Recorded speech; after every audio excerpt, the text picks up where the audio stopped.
And the title of this mini podcast is What's Your Recipe? We all have recipes for what we do, but most often we don't know what they are. How to unearth these recipes is the topic we explore in this Grasshopper Notes mini podcast.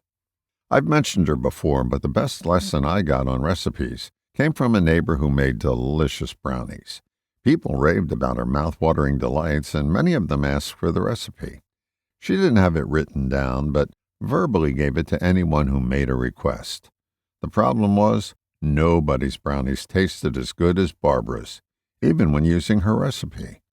That's because recipes have nuances that don't make it into the cookbook. Getting in the room and watching and matching her every movement from start to finish got you her taste-tempting results. All our behaviors have recipes, whether they deliver excellent or poor results.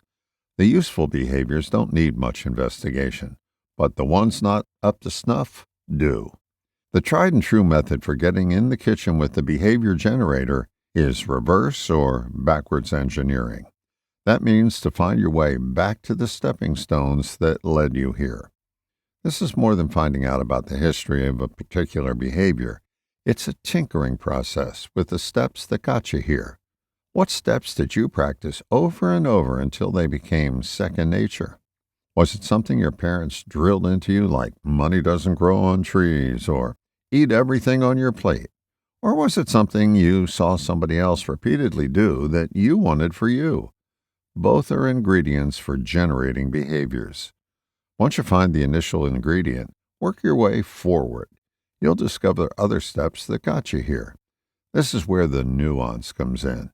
Did one of these steps take you off the beaten path?